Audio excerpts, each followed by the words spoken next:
सारा मतलब सोचिए, हमारे फौजी डटे हुए हैं लोग, इन लोग को ठंडा लग रहा है। यही थे सर जो 2 महीना पहले बोलते थे सर कि चाइनीजों को गर्म खाना मिलेगा। अरे लोल कहेंगे तोरा, जिसको तुम खाना कहता है ना उसको हम लोग नाश्ता कहते हैं। चाउमीन बर्गर से हिंदुस्तान वालों को पेटे नहीं भरेगा, वो एसोफेगस में जाकर अटक जाएगा। यहाँ चाउमीन से किसका पेट भरता है? वहाँ ये खाए, हम लोग तो चाउमीन देखता है, कोई नहीं देख रहा था आदमी हाथ से उठा के खा जाता है, तो लकड़ी लेके खाते रहता था, कहता है कि हम लोग कमजोर है।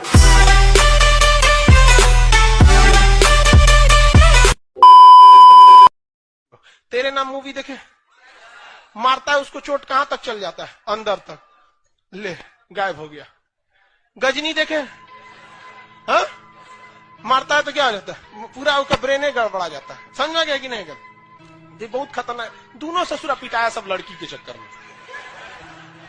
प्यार करने से पहले अंजाम देख लो, यकीन ना आए तो गजनी और तेरे नाम देख लो। ये बढ़िया था। बचपन में मम्मी क्या कहती है कि चंदा मामा, बचपन में क्या कहती है? चंदा मामा। और वही लड़कवा जब बड़ा हो जाता है ना तो मम्मी कहती है चांद सी दुल्हन लाएंगे। अरे ससुरा तू नहीं, इसका मतलब तू मामा को दुल्हन बना रही है? अरे अरे भाले, तो ये कहने के लिए चंदा मामा दूर के पुआ पकाए खीर के। अभी तो हाल ही में करवा चौथ बीता है। करवा चौथ में पत्नी अपने पति को चलनी में देखती है, फिर चांद को देखती है, और गर्लफ्रेंड अपने बॉयफ्रेंड को चायछन्नी में देखती है, क्योंकि उसका पावर कम है। तो फिर ये सामान भी छोटा होना चाहिए ये वाला।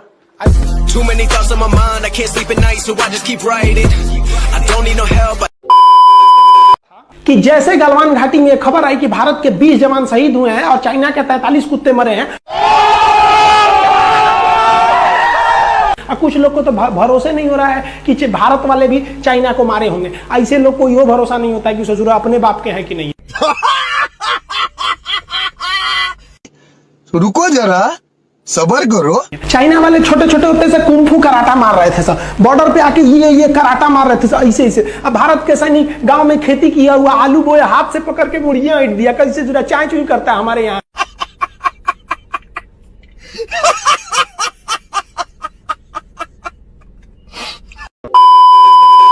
के लिए बेरोजगारी मुद्दा ही नहीं है। आइए मैडम, यहाँ पर ट्विटर आपको भूल गया क्या चलाना? ट्विटर मतलब मोबाइल चोरी हो गया है। दिलजीत पर ट्वीट होगा, किसान पर ट्वीट होगा, एक ट्वीट स्टूडेंट के लिए भी हो जाए, वो हम समझते हैं कि आप 12वीं फेल हैं। हम आप सब लड़का लड़की से कहना चाहेंगे कि अभी वक्त है, अभी सर झुका के पढ़ लीजिए। वादा है आपसे कि जिला में सबसे ऊंचा सर आपका होगा। लेकिन अगर अभी आप सोचिएगा आराम करने के लिए, पूरी जिंदगी आपको तकलीफ उठानी पड़ेगी। अगर आज आप किताबों के दीवाने हो गए ना तो कल दुनिया आपकी दीवानी हो जाएगी। किसी ड्रीम गर्ल के लिए ना अपने माँ बाप के ड्रीम को कभी नहीं छोड़ना चाहिए। आप लोग जो सोचते हैं ना इधर उधर, वो खुशी तो आप लोगों ने कभी देखा ही नहीं। कोई स्टूडेंट अभी तक खुशी नहीं देखा। हम आपको व्यक्तिगत बताते हैं। देखिए, खुशी कब मिलेगी आपको? जिस दिन आपको जॉब मिलेगा ना, और जो पहली सैलरी मिलेगी वो भी नहीं खुशी है। जब आप अपनी पहली सैलरी ले जाके अपनी माँ के हाथों में देंगे ना तो आपकी आंखों में आंसू होगा। आप याद करेंगे कि जिस माँ की उंगलियों को पकड़कर हमने चलना सीखा, आज उसको हमने अपनी पहली कमाई दिया है। और जब कमाने लगेंगे ना तब समझ में आएगा कि लाखों रुपए की अहमियत कुछ नहीं है, वो 1 रुपए के आगे। जब माँ स्कूल जाते जगह मोदी जी क्या करते हैं, उस बहुत ध्यान रखते हैं इसका। जैसे पूर्वोत्तर भारत में जाते हैं तो वैसा पहनावा पहन लेते हैं, राजस्थान में जाते हैं तो पगड़ी पहन लेते हैं। आप इस चीज को बहुत बेहतरीन ढंग से देखे होंगे। शायद इसीलिए मोदी जी, बंगाल का चुनाव है तो रविन्द्रनाथ टैगोर की तरह दिखने के लिए शायद दाढ़ी रख रहे हैं। या हो सकता है कि क्रिश्चियंस के लिए सेंटा क्लॉज बनने जा रहे थे। इस सज्जन को क्या तकलीफ है भाई, क्या तकलीफ है इनको?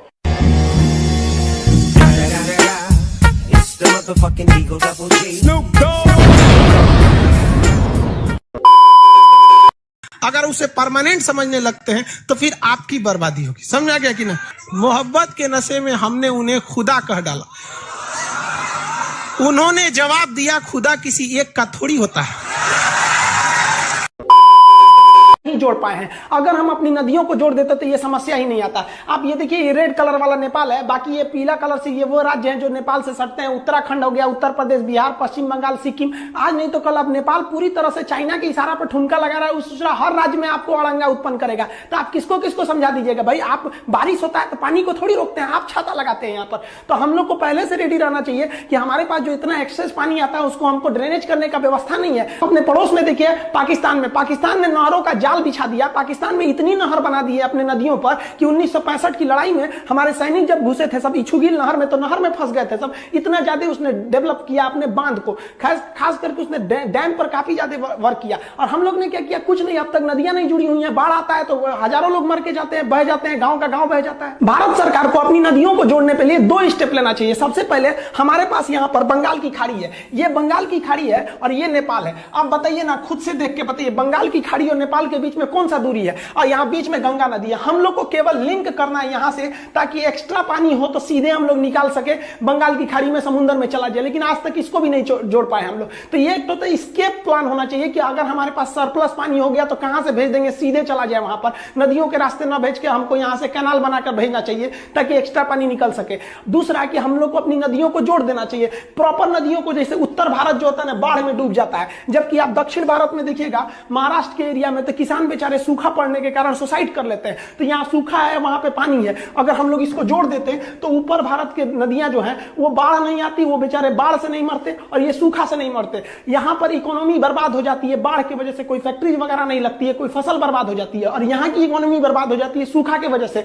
हम लोग इन दोनों समस्या को एक ही बार में सुधार सकते हैं, लेकिन आज तक क्या जुड़ पाया? नहीं जुड़ पाया। हमारे देश के अधिकारी लोग प्लान बना रहे हैं कि जेसीबी लगेगी खोदने में, 1 किलोमीटर खोदने में 18 लाख रुपया का खर्चा आएगा, काफी टाइम लगेगा, यहां से यहां तक नहरों को मिलाना है, इस नदी को उस नदी से। अरे भैया, आप डेटोनेटर लगा के उड़ा ना दीजिए। देखिए, हमारी सेना में जितने भी एक्सप्लोसिव होते हैं, बारूद होते हैं, विस्फोट करने के लिए हर चीज का एक्सपायरी डेट होता है। जैसे दवाओं का एक्सपायरी डेट होता है, बारूद बम का भी होता है कि भैया इस समय के बाद ये उतना अच्छा से काम नहीं करेगा। हमेशा हर साल कितने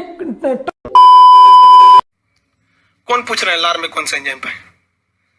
मतलब आपको अभी समझ नहीं आ रहा है बबुआ, यहाँ हम पढ़ाने के लिए बैठे हैं, पहले कंप्लीट कर लेना बबुआ। लार में कौन इंजन पाया जाता है? तो मतलब पागल मत किया कर बाबू, दांत पढ़ा रहे हैं, दांत पे रहो। लार में बोलेगा टाइलिन इंजन पाया जाता है, पता है तुम लोग इतने पढ़े होगे। लार में 4 तरह का इंजन पाया जाता है, फेल होके चलाओगे एग्जाम में। यहाँ पे टाइलिन पाया जाता है, डाइस्टेज पाया जाता है, म्यूलिन पाया जाता है, लाइसोजाइम पाया जाता है। पागल हो क्या? अभी कोई पूछेगा पेट में क्या पाया जाता है, बेवकूफ कहीं का पे मुंह में तो पहुंचने दे दांत से। आपको सबको कहते हैं शांति से पढ़िए, ज्यादा इधर उधर रहेंगे ना फेल होके चल जाएंगे। आप जितनी आपकी औकात है ना सवाल पूछने की, हम वहां से सवाल बताना चालू करते हैं। आप एक चीज का आप यही सुनना चाहते होंगे, टाइलिन। अजंते हो जो पूछ रहा है ना, उसको पता होगा टाइलिन, और उसको बता रहे क्या है, लूसेंट में लिखा हुआ है, डाइजेस्टिव सिस्टम चैप्टर में। अरे हम लड़कों को ऑफलाइन पढ़ा के कितना लाख लड़कों को पढ़ा दिए, सब जानते हैं इन सब की मेंटलिटी। जो तनी सा जान जाता है बड़ी कूदता है। तो देखो, एक भी क्वेश्चन नहीं छूटेगा, पहले यहाँ समझते रहिए। दांत टॉपिक है तो दांत समझिए। जब लार पढ़ाएंगे ना, लार ग्रंथि, तब लार का पूछेगा। उस समय पूछेंगे कि सर जी बवासीर कैसे हो जाता है, बकलोल कहीं का। ब्लॉक कर देंगे तो शांत हो जाएंगे। बायोलॉजी की क्लास में आप ज्योग्राफी की पीडीएफ की चर्चा कीजिएगा। मतलब जब पीडीएफ पढ़ाएंगे तो क्या उस समय सुसाइड करने वाले हैं आप? 20 बार समझा रहे हैं कि मत कर इसमें ज्योग्राफी का कमेंट, जो सब्जेक्ट है वही कर दो। बार बार इसको अपने आप को बहुत बड़ा होशियार समझे। ज्योग्राफी पढ़ाएंगे तो बोल देना उस समय क्या समस्या है। मिर्जापुर में जितनी गालियां बनी है ना, सब ऐसे ही सबके लिए बनी हुई है। बेवकूफ को समझा थक गए एकदम। अरे भाई, कहीं के पीडीएफ में एक जगह, उसके ज्योग्राफी के पीडीएफ में किसी में फिगर ऊपर नीचे हो गया, वहां बता देंगे, और फिगर यहाँ बना के दिखाई है। अरे कभी कभी इसमें भी दिक्कत हो जाता है आप अपने मटेरियल में, तो यहाँ इसीलिए तो लिख देते हैं।